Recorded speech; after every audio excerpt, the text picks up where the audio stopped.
오늘 장의 중심이 될 이슈앤 전략으로 정리해보겠습니다. 네 분과 함께 할게요. LNS홀딩스 김선영 대표, 에이블에셋 유강희 대표와 글로원 파트너스 이성웅 이사, 헤르메스 스탁 하창원 본부장과 함께하겠습니다. 네 분 어서 오세요. 자, OTT 업계 소식으로 오늘의 시간 출발해보겠습니다. 넷플릭스와 디즈니 플러스, 이 주요 글로벌 OTT 플랫폼들의 투자 전략이 공개가 됐습니다. 올해는 스포츠 중계 또는 저비용으로 제작할 수 있는 콘텐츠에 집중할 것이라는 전망인데요. 주요 배경 설명과 더불어서 우리 개인 투자자들 입장에서 떠올려 볼 수 있는 투자 포인트까지 유강희 대표님이 전해주시죠. 네, 24년도에 넷플릭스가 디즈니 플러스가 투자를 줄이고 그리고 저비용 고효율 제품에 집중을 하겠다라고 발표를 했습니다. 이거에 대한 배경을 먼저 좀 살펴보게 되면은 아무래도 그 넷플릭스를 제외하고서는 모든 유료 스트리밍이 적자를 좀 기록을 하면서 이거에 대한 해결책으로 저비용 고효율의 스포츠 중계와 예능 확보 그리고 개인적으로는 저 여기에 더해서 K 콘텐츠에 좀 집중을 하지 않을까라는 생각을 하고 있는데요. 대표적인 사례가 우리나라에도 있었습니다. CJ ENM 같은 경우에는 프로야구 중계권을 연간 한 400억 정도를 투자를 하면서 확보를 했었는데 이렇게 되면서 CJ ENM 같은 경우 1분기 매출이 1조 1,500억 정도 그리고 영업이익은 123억을 기록을 했는데요. 특히 티빙 같은 경우가 토종 OTT 1위로 올라섰습니다. 그리고 1분기 유료 가입자 수가 직전 분기 대비해서 무려 한 13% 정도 증가를 했는데 아쉽게도 영업 손실은 한 385억 정도를 기록을 했는데 아무래도 넷플릭스가 한국에 진출을 하면서 제작비가 많이 늘어났고 이런 부분들이 좀 영향을 미치지 않았나라는 생각을 하고 있는데요. 저는 개인적으로는 한국 드라마와 영화가 미국 작품들에 비해서 저비용 고효율을 가지고 있기 때문에 기회가 되지 않을까라는 생각을 좀 하고 있습니다. 아무래도 OTT 업체 같은 경우에는 자체 제작을 하거나 작품을 구입하는 게 매출 구성의 두 가지 측면인데 오징어 게임 같은 경우에는 기묘한 이야기 시즌4에 비해서 제작비는 10분의 1이었지만 넷플릭스 역사상 최대 시청 시간을 기록을 했고 눈물의 여왕 같은 경우에도 상당히 큰 가성비를 보였기 때문에 앞으로도 계속해서 좀 K 콘텐츠에 대한 주목이 되지 않을까라는 생각을 하고 있는데요. 최근에 조금 재미있었던 게 시청률과 화제성 중에서 어떤 부분이 조금 더 중요할까에 대한 질문을 던진 작품들이 있었습니다. 바로 선지업고 티어인데 이 선지업고 티어 같은 경우에는 시청률은 사실 4% 정도 대니까 그렇게 크게 높다라고 할 수는 없을 것 같습니다. 그런데 2049 남녀 시청률이 6주 연속 1위를 기록을 하고 있고 20대 여성 최고 시청률을 기록을 하면서 화제성이 연속 1위를 기록을 하고 있습니다.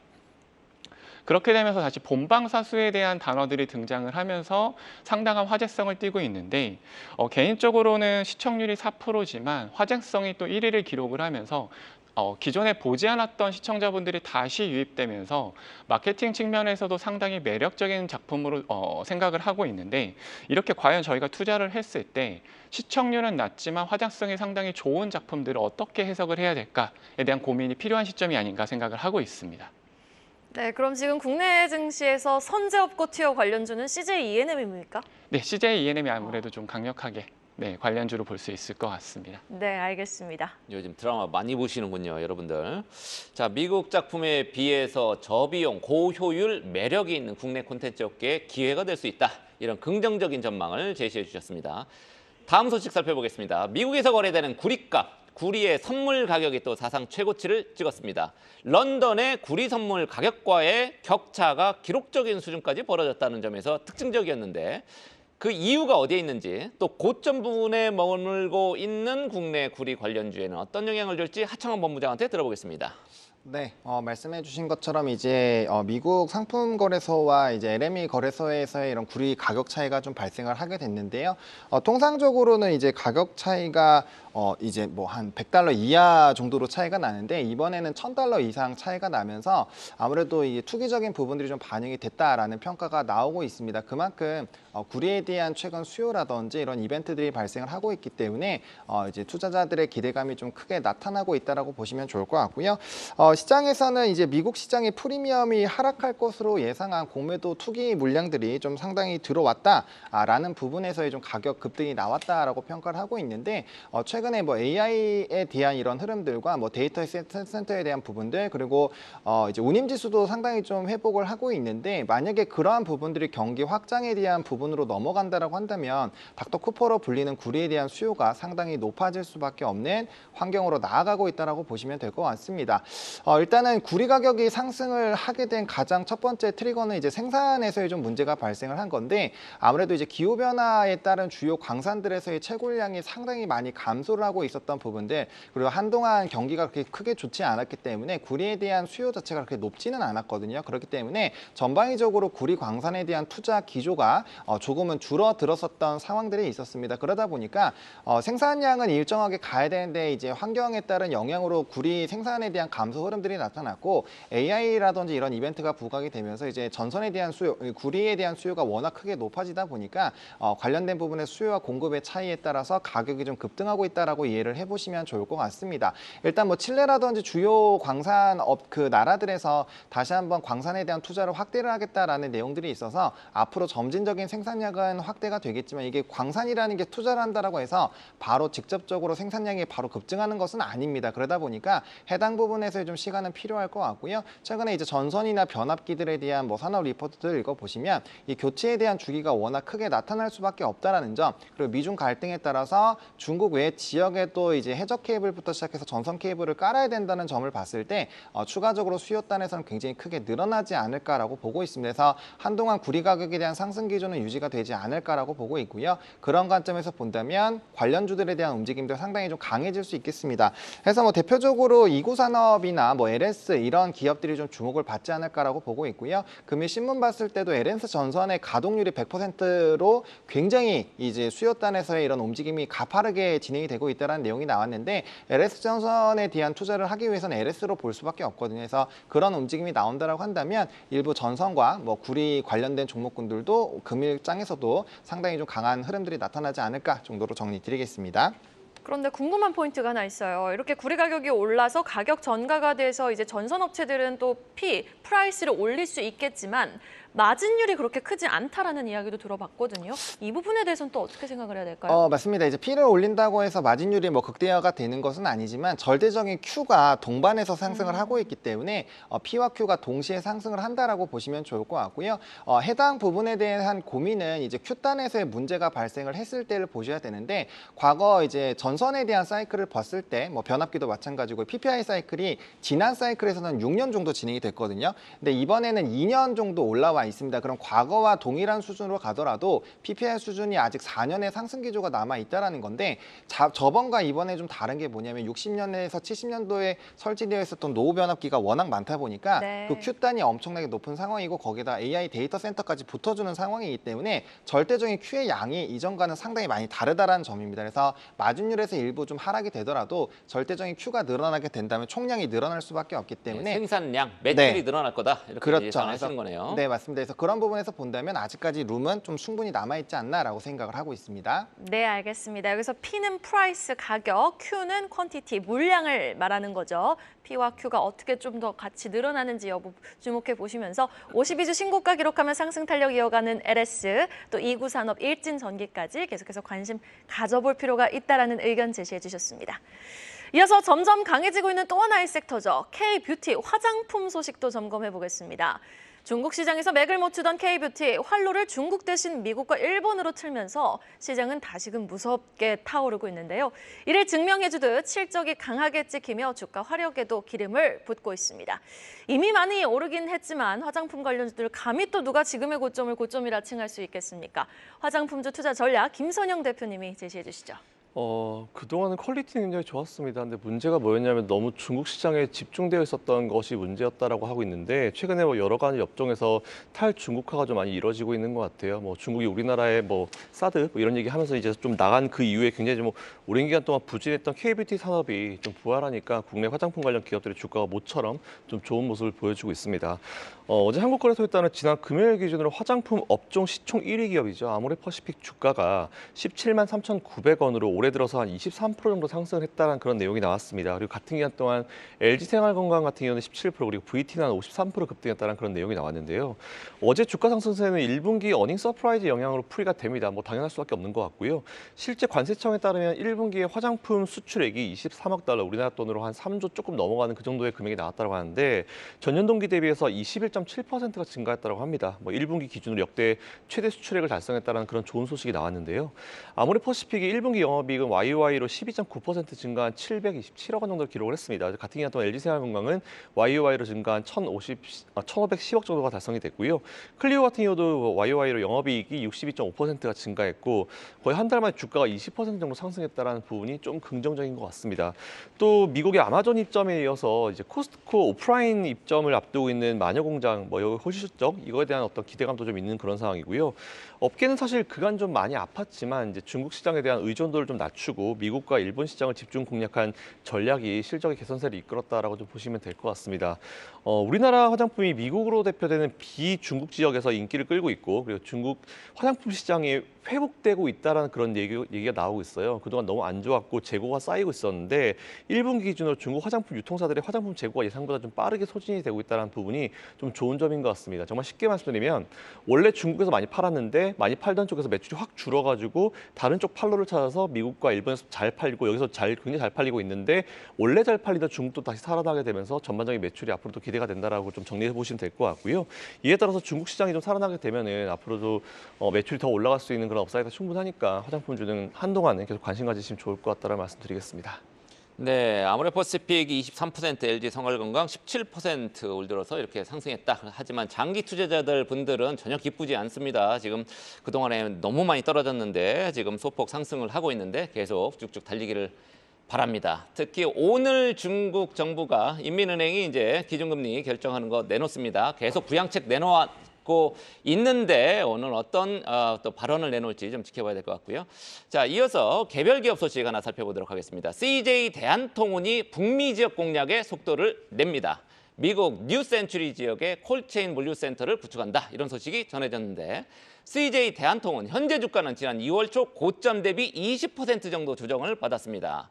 긍정적인 영향을 기대해 볼 수 있을지 이성웅 이사는 어떻게 보십니까? 택배와 관련해서는 사업이 과점의 형태를 나타내다 보니까 주가 같은 경우가 멀티플이라고 하죠. 우리가 이익 대비 시가총액을 도출할 때 여기에 대해서 상향이 나타나지 않는 상황이었습니다. 그런데 환경의 변화가 있었던 게 알리나 테무라든지 중국의 직구 같은 경우가 확대가 되면서 실적 같은 경우에 매출액 볼륨이 커지는 현상이 나타났고요. 우리나라 시장에서 과점 형태를 나타내던 사업이 해외 매출이 증대되게 되면서 이 부분에 대해서 좀 멀티플의 상향 요인이 되었음을 말씀을 드립니다. 콜드체인 부분 같은 경우는 우리나라에서 신선식품 배송 이 부분을 놓고 한참 부각이 되었었고 약간 다른 구조기는 한데 물류센터 같은 경우는 이제 미국에 좀 다른 용도로 구축을 하는 것으로 보입니다. 규모는 한 축구장 4개 정도 규모가 되고요. 운영은 내년 3분기에 예정이 있습니다. 철도와 연계해서 육상 장거리 수송이 가능함에 따라 비용에 대한 부분이 줄어들 수 있는 요소가 존재함을 말씀을 드립니다. 우리가 택배 기업들을 볼 때 주요한 가격 지표는 택배 물동량, 그다음에 평균 판매 단가입니다. 지금은 물동량이 올라오는 수준 상황이기는 한데 택배 단가 같은 경우는 기업이 이 부분을 인상할 수 있는 부분이 좀 제한적이에요. 그렇다 보니까 우리가 매출 볼륨은 올라오는 시기이기는 한데 여기에서 매출 볼륨이 올라온 게 훼손이 되면 주가 같은 경우 다시금 멀티플이 낮아질 수 있음을 기억하시면 되겠습니다. 핵심은 중국 직구 물량 증가예요. 지금은 이 부분이 유지되는지를 체크하시고 실적 대비 시가총액 같은 경우는 한 80% 정도 목에 차 있는 상황이다 보니까 매출액의 증대요인이 줄어들면 주가는 약간 답보 상태가 나타날 수 있음을 기억하시면 되겠습니다. 네, 알겠습니다. 이어서 가장 빠른 리포트와 공시도 한번 확인해보고 오겠습니다. 이혜은 캐스터가 준비하고 있습니다.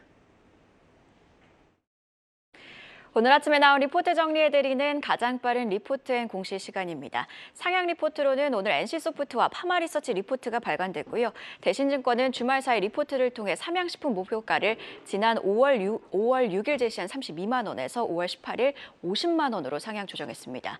이외에도 HPSP와 SK오션플랜트 목표가는 유지됐고요. BNK 투자증권은 LIG 넥스원 커버리지를 새로 게시했습니다.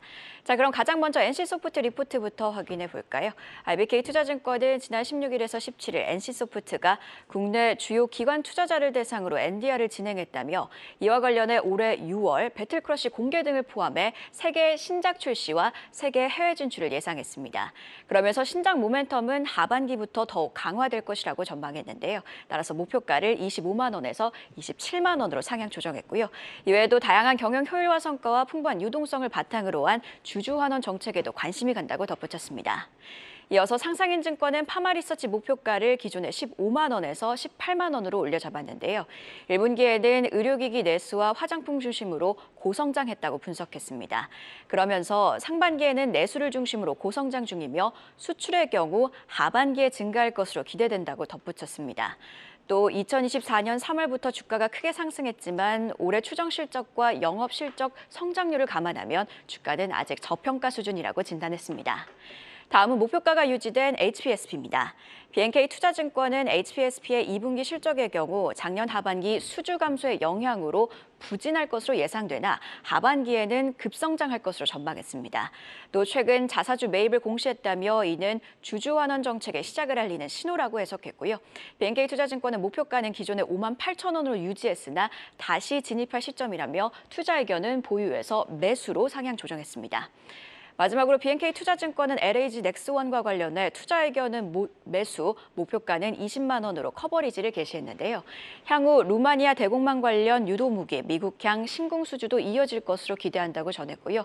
수주 잔고의 50% 이상이 수출 사업으로 점차 수출 비중이 높아지고 있어 수익성이 개선될 것이라고 전망했습니다. 뿐만 아니라 미국의 로봇 업체인 고스트 로보틱스를 6월 말 인수할 예정이라며 따라서 미래 성장 동력도 확보하게 될 것이라고 진단했습니다. 지금까지 가장 빠른 리포트앤 공시 이은이었습니다. 오늘 HPSP도 긍정적인 리포트가 나왔지만 PSK홀딩스도 목표가 많이 상향 조정했네요. 지금 5만 8천 원에서 7만 원대로 목표가 올려잡은 만큼 반도체 관련주들의 훈풍이 오늘 좀 이어질 수 있을지 여부 한번 지켜보도록 하겠습니다. 이어서 다음 소식입니다. 충전 속도 경쟁에 나선 전기차 업계 소식 짚어볼까요? 향후 전기차 시장의 확장 속도의 핵심 역할을 할 요소, 바로 충전 인프라의 확대 속도가 되겠죠. 이에 국내 배터리 업체들은 전기차 충전 속도를 줄이는 데 박차를 가하고 있는 모습인데요. 충전 속도가 현재 내연기관차 주유 시간 정도로 줄면 불편함이 굉장히 많이 해소가 될 것 같은데 이와 관련 투자자분들이 가져가실 수 있는 투자 포인트까지 유광희 대표님께 좀 자세히 들어보도록 하겠습니다. 네, 말씀하신 것처럼 현재 전기차 업체에서는 일단 충전 속도를 줄이는 거에 대한 경쟁이 상당히 심한 상황인데요. 저는 개인적으로는 휴대폰 보급 초기와 좀 비슷한 측면이 있지 않나라는 생각을 하고 있습니다. 저희가 휴대폰이 처음 보급이 됐을 때 인프라가 좀 부족하다 보니까 통신이 끊기는 현상들이 있었고 그 이에 인프라가 구축이 된 다음에는 핸드폰 자체의 배터리가 얼마나 오래 가냐 또는 빨리 충전될 수 있느냐가 고려 사항이 됐었는데 딜로이트의 22년부터 24년까지 전기차에 대한 우려 사항 조사한 자료를 보게 되면은 22년은 전기차에 대한 인프라가 부족할 것이 우려된다. 그리고 23년에는 주행거리가 길지 않은 거에 대한 우려가 된다. 24년에는 고속 충전에 대한 부분들을 우려한다라고 혹은 기대한다라고 답변을 했다라고 합니다. 이렇게 되면서 충전 시간을 단축하기 위해서 배터리를 새로 개발을 하고 충전 인프라를 좀 구축하기 위해서 노력을 하고 있는데요. 특히 배터리 기업 같은 경우에는 앞서서 앵커님이 말씀하신 것처럼 내연기관차의 주유 시간과 비슷한 시간으로 충전을 할 수 있게끔 기술 개발을 하고 있는 상황이고 특히 전기차 충전 인프라 같은 경우에는 21년도에 SK그룹이 시그넷을 인수를 하면서 대기업 중심으로 개편이 되고 있는 상황입니다. 이렇게 되면서 국내 전기차 인프라, 충전 인프라의 한 30% 정도를 대기업이 운영을 하고 있는데 환경부 자료를 보게 되면은 충전기 같은 경우에는 2018년도에 2만 7천 기 정도가 운영이 되다가 2023년 기준으로 했을 때 30만 5천 기 정도로 한 10배 정도 증가하는 모습을 보였습니다. 이렇게 되면서 충전 시장도 좀 많이 성장을 하고 있는데 충전 시장 같은 경우에는 23년도에 9천억 정도 규모에서 30년이 되면은 6조 3천억 정도로 성장할 것으로 예상을 하고 있습니다. 이렇게 좀 충전 시장이 빠르게 좀 성장하는 배경에는 아무래도 한국과 미국 정부 등의 보조금이 좀 영향을 미쳤다라고 생각을 하고 있는데요. 미국 같은 경우에는 21년도에 국가 인프라 충전 확대 특별법을 제정을 하면서 총 50억 달러 정도를 투자를 한다라고 발표를 했고 우리나라 같은 경우에도 전기차에 대한 보조금은 조금 주춤하고 있지만 충전 인프라 같은 경우에는 23년에 비해서 한 44% 정도 증액이 되면서 보조금이 4,365억 정도로 증가를 했습니다. 근데 저희가 여기서 조금 체크해야 될 부분은 이미 충전 부지 같은 경우에는 포화 상태에 좀 들어섰기 때문에 앞으로도 대기업 중심으로 좀 진행될 거라고 생각을 하는데 그 이유 중에 하나가 대기업 같은 경우에는 이미 뭐 주유소라든지 마트 그리고 사옥 등이 있기 때문에 이런 부분에 추가적으로 충전기를 좀 설치할 수 있는 부분들이 있기 때문입니다. 그리고 지난주 금요일이었죠. 지난주 금요일에 SK 시그넷 같은 경우에는 세계 1위 주유기 회사인 길바코에 전기차 충전기를 공급한다는 소식이 전해지면서 한 10% 이상 급등하는 좀 모습을 보이기도 했습니다. 개인적으로는 충전 인프라 같은 경우에는 현재는 투자를 하는 시기이지 수익을 내는 시기가 아니기 때문에 아직까지는 좀 대기업 중심으로 접근을 하시는 게 좀 필요하다고 생각을 하고 있고요. 아무래도 그룹 계열사 간 충전기 제조와 인프라 구축이 가능한 SK나 LG, GS 정도가 좀 관련주로 살펴볼 필요가 있다고 생각을 하고 있습니다. 그렇군요. SK 시그넷은 그동안에 이제 전기차 수요 둔화 때문에 주가가 많이 빠지긴 했습니다만 지금 충전 관련한 이슈 금요일에는 주가가 좀 뛰었습니다. 충전 인프라 관련 투자 대기업 중심으로 지금 재편되고 있다. 이런 의견까지 들어봤습니다. 자, 이어서 신작 게임 나 혼자만 레벨업으로 돌풍을 이어가고 있는 넷마블 소식 짚어보도록 하겠습니다. 모바일 게임 나혼랩이 역대급의 초반 성과를 기록하고 있습니다. 증권가에서도 넷마블 목표 주가를 상향하고 나섰는데 주가도 레벨업을 해주면 참 좋겠는데 하창원 본부장 어떻게 보십니까? 네, 뭐 일단은 나 혼자만 레벨업이 정말 뭐 돌풍을 하고 있는 상황입니다. 근데 이제 게임주 특성상 이제 주가의 우상향이 유지가 되려면은 일매출이 떨어지면 안 되거든요. 그 일매출에 대한 기조가 꺾이게 된다면 이 기대감이 워낙 높았었던 또 게임이다 보니까 거기에 따른 차익 매물이 굉장히 빨리 나올 수가 있습니다. 그래서 게임 같은 경우는 기본적으로 이제 신작 게임이 지속적으로 한동안은 일매출이 우상향을 해주다가 이제 업데이트 같은 것들 이제 좀 시간이 지나게 되면 그 안에 있는 컨텐츠들의 자유도가 좀 떨어지기 때문에 거기서 이제 지속적인 우하향 흐름들이 나타납니다. 이제 그런 것들을 막기 위해서 대규모 업데이트 같은 걸 진행을 하고 또 이제 그런 우하향 기조가 나오는 부분에서 추가적인 이제 블락을 쌓기 위해서 신작 게임들이 같이 맞춰줘야 되는 흐름들이 필요하거든요. 이게 게임 투자할 때 상당히 좀 중요한데 우리나라 게임 산업들이 많이 힘들었었던 이유가 이렇게 기존의 게임들이 일매출이 나오다가 점점 우하향을 하면서 대규모 업데이트로 잡아주고 있는데 신작 게임들이 안 붙어주다 보니까 이 전체적인 매출 캐파가 줄어드는 흐름들로 진행이 돼서 좀 우하향이 나왔거든요. 그래서 일단 기본적으로 지금 전 세계적으로 엄청나게 열풍을 하고 있지만 이 기조 자체가 꺾이는지를 체크를 해보시는 게 상당히 중요하고요.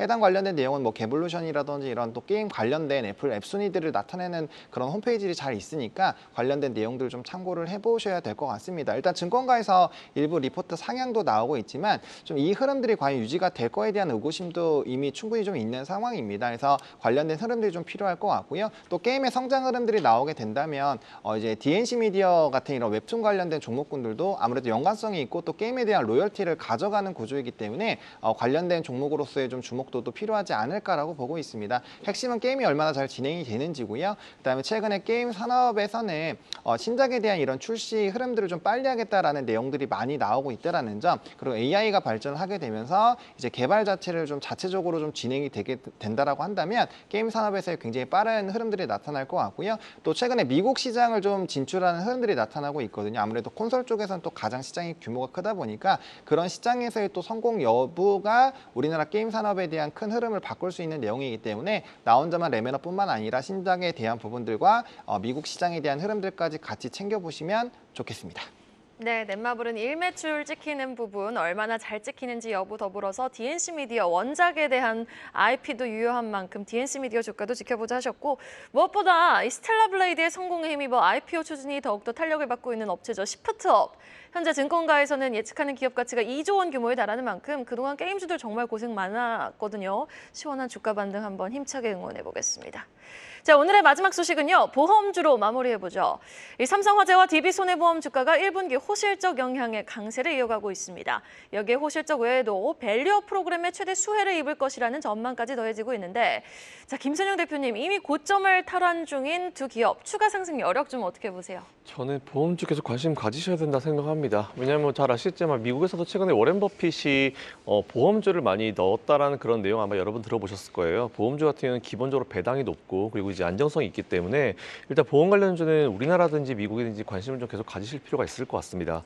어쨌든 뭐 이달 내로 지금 우리나라 금융당국이 밸류 프로그램에 대한 가이드라인을 확정해서 이제 최종 확정해서 발표할 계획이다라는 그런 내용 아마 들으셨을 거예요. 이에 따라서 아마 관련 기업들의 수혜가 좀 이어질 거다라는 그런 전망이 나오고 있는 상황인데, 근데 문제는 지난 2차 세미나에서 공개된 가이드라인 일명 밸류업 잘하는 기업들한테 인센티브만 나와 있고, 기업들 입장에서 충분한 인센티브가 확실히 된다면 기업들이 더 적극적으로 밸류업에 참여할 것이다라는 그런 내용만 하고 있어서 강제성을 띈 규정이나 이런 가이드라인이 없어서 좀 걱정이긴 합니다. 근데 아마 그 의견도 충분히 들었을 테니까 이제 일단 중립 끼워놓고 앞으로 어떻게 할지 좀 지켜볼 필요가 좀 있을 것 같고요. 연 1회 뭐 주기 공시나 뭐 분기별 공시 뭐 이거에 대해서 이야기 말고도 구체적인 어떤 평가 내용이 없었는데 이걸 또 어렵다라고 하는 기업들도 있는 것 같더라고요. 일단 어쨌든 이것도 같이 우리가 모니터링 해볼 이슈긴 합니다. 어쨌든 그런 우려나 걱정 같은 거 잠시 좀 접어두고 이런 밸류 프로그램이 계속 진행되게 되면은 이른바 저PBR 종목에 대한 관심이 계속 올라갈 수밖에 없을 것 같습니다. 이게 대표적인 저PBR 기업이죠. 금융주에 대해서 좀 관심을 가질 필요가 있을 것 같고 투자 심리도 좀 앞으로 긍정적인 영향을 계속 미칠 수 있을 거다라는 그런 내용인데, 그중 최근에 삼성화재랑 이제 DB손해보험의 주가가 좀 강세를 보이고 있습니다. 그래서 정부의 밸류 프로그램의 수혜를 얻을 것이다라는 그런 내용이 나오고 있는데, 일단 제일 중요한 거는 뭐 실적입니다. 당연히 기본적으로 앞으로는 실적이 베이스가 되지 않으면은 밸류 프로그램에 전혀 영향을 받을 수 없기 때문에 일단 실적 베이스로 생각해 보실 필요가 있을 것 같은데, 삼성화재 올해 1분기 영업이익이 7.8% 올랐습니다. 그리고 매출액은 5조가 넘어왔어요. 5조 5천억에서 매출액도 한 3.1% 올라갔다는 그런 수치가 나왔고요. 당기순이익은 14.6% 기준으로 이제 분기 기준으로 했을 때 역대 최대치를 기록했다는 그런 기록이 나왔기 때문에 일단 좀 관심 가질 필요가 있을 것 같습니다. 여기에 중장기 목표로 이제 주주 환원 정책도 주주 환원율을 50%까지 올리겠다는 그런 내용을 제시했으니까 이것도 좀 좋은 소식이겠죠. 두 번째로 DB손해보험 같은 경우도 매출액이 4조 6,315억 원, YOY로 3.2% 올랐고요. 그리고 영업이익은 7,666억 원, YOY로 30% 올랐습니다. 당기순이익 30.4%. 일단 전반적으로 실적들이 다 더블 이제 두 자릿수로 좀 괜찮은 모습이 좀 나온 것 같아요. 그래서 일단 이런 흐름은 이어질 수 있을 것 같다 보고 있고, 이 역시 역대 최대치이고 DB손해보험 같은 경우는 아직 주주 환원 정책에 대한 얘기가 나온 건 없습니다. 하지만 여기서 나올 수 있는 충분한 여력이 있기 때문에 이것 또한 관심을 가지시고 앞으로 쭉 모니터링 해보시고 전반적인 어떤 보험주도 계속 한번 공부해 보실 필요가 있을 것 같다는 말씀을 다시 한번 드리겠습니다. 네, 오늘 월요일 8시 22분 지나고 있습니다. 마지막으로 오늘 개장전 체크해야 될 내용 어떤 것들이 있는지 이성웅 이사한테 들어보겠습니다. 1분기 실적 시즌이 이제 마무리입니다. 그 상황 안에서 영업이익이 증권사 예상치를 6% 상회하는 발표를 했고요. 이 중에서 반도체 업종의 추정치가 33% 상회를 나타냈고요. 자동차 업종의 추정치가 7.89% 상회하는 흐름이 나타났습니다. 이번 주에 엔비디아 실적 발표도 있습니다. 이 부분은 긍정적으로 나올 것으로 예상되기 때문에 대형 반도체주 같은 경우를 주목해서 하실 필요가 있겠고, 관련주로는 SK하이닉스, 그다음에 차 선호주로 삼성전자를 말씀을 드립니다. 두 번째로는 HLB가 하한가 도달을 했었죠. 그렇다 보니 이 부분과 연결해서 지금 ETF 시장이 주식 시장에 미치는 영향이 기존보다 한 50% 정도 더 올라왔습니다. 그래서 정거래일 같은 경우 전체 상장 주식 중에 16%가 하한가에 쌓였었는데 코스닥 150 ETF 중에서 HLB가 8.76%를 차지하고 있습니다. 이외에 레버리지라든지 이런 부분도 있겠죠. 그래서 코스닥 ETF 괴리율은 발생하는 상황이고요. 오늘 시장에도 영향을 미칠 수 있기 때문에 금요일과 유사한 시장이 나타날 수 있음을 기억하시면 되겠습니다. 마지막으로는 이제 좀비 기업 증시서 퇴출을 얘기를 한 부분이 우리가 밸류업 프로그램과 함께 연계해서 언급을 드리는 부분이고요. 상장사의 분기 배당 확대를 추진한다라는 점입니다. 가업 승계 시에 과도한 세부담 경감을 추진한다라는 점이고, 좀비 기업에 대한 증시 퇴출을 추진한다라는 점입니다. 그래서 우리가 기존에 나타났던 부분이죠. 배당 소득 인센티브, 법인세 감면 같은 경우에 구체화를 체크하시면 되겠습니다. 네, HLB가 금요일에 8개 그룹주 일제히 하한가를 쳤거든요. 우리 투자자분들 관심 굉장히 많으신데 유 대표는 우리 투자자 입장에서 지금 HLB 그룹주 어떻게 접근해야 됩니까? 네, 짧게 말씀드리면은 아무래도 FDA 승인을 좀 기대를 했었는데 이게 좀 불발이 되면서 급락하는 좀 모습을 보였습니다. 근데 개인적으로는 뭐 HLB 이슈보다는 항소제약 이슈들이 좀 더 있다라고 보고 있고요. 아무래도 저희가 기대했던 부분에서 좀 실망 매물이 나오고 있기 때문에 이번 주까지는 조금 조정이 있을 수 있겠지만 아무래도 조금 더 이게 완전히 뭐 안 된다는 것들은 아니기 때문에 지켜보시면서 좀 대응을 하시는 게 필요하지 않을까라는 생각을 하고 있습니다. 네, 이렇게 개장 전 꼭 확인해야 할 뉴스들 쫙 정리해보고 전략까지 세워봤습니다. 네 분과 함께했습니다. 말씀 고맙습니다. 계속해서 다양한 경제 이슈를 알고 싶다면 구독과 좋아요, 알림 설정 부탁드립니다. AI 캐스터 권미정이었습니다.